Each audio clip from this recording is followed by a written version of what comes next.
हमारे विश्वास को भगवान शंकर ने पुष्ट किया। जब मैं 13 वर्ष का था तो शाम के माताजी से केवल बताया, पिताजी से तो हिम्मत नहीं थी क्योंकि बहुत कठोर स्वभाव के थे, तो उनसे डर लगता था बात करने में। माताजी से कहा कि माताजी हम कल बाबा जी बन जाएंगे। बाबा जी उन्होंने विनोद समझा, हमारी बात बन गई क्योंकि उन्होंने विनोद समझा। अगर सीरियस समझती तो रो देती या कुछ हमको आदेश करती, और उन्होंने विनोद समझा तो ध्यान ही नहीं दिया। भगवान ने हमारी बात बना दी। सब सो रहे थे, उठे, पिताजी को मानसिक प्रणाम किया, सैया पर थे, माताजी को प्रणाम किया, भाई बहनों को, और एक छोटी सी गीता, चटाई और वो एक लोटा, क्योंकि गायत्री यज्ञोपवीत हो जाता है ना, तो गायत्री के लिए उतना लेकर बस वो घर से भागे। पैजामा कुर्ता या ऐसा पैंट शर्ट, हाफ पैंट या शर्ट या पैजामा कुर्ता क्या था मुझे ध्यान नहीं है उस समय, मतलब गृहस्थी वेश में ही भागे। और चलने के बाद थक गए तो एक शंकर जी का मंदिर आता है नंदेश्वर, सरसौल में, सरसौल ब्लॉक में नंदेश्वर महादेव, वहाँ जंगल में जाकर के रुके। अब जब 12 बजे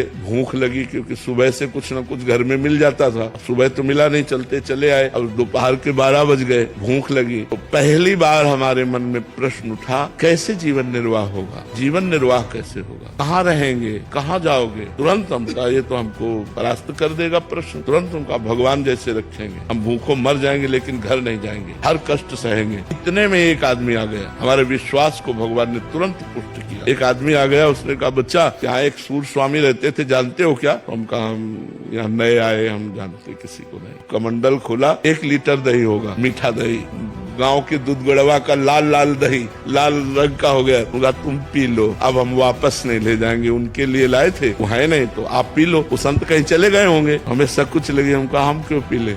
बोले नहीं पी लो, महादेव जी की ऐसी इच्छा है। उसी लोटे में डाल के 3-4 लोटा निकला, छोटा लोटा था। जब वो गए तो 1 लीटर दही में खूब छक गए ना, और जो ही गए से शंकर जी के ऐसे पिंडी को पकड़ के खूब रोए। हमें विश्वास हो गया कि हमारे जीवन का आप पार करेंगे।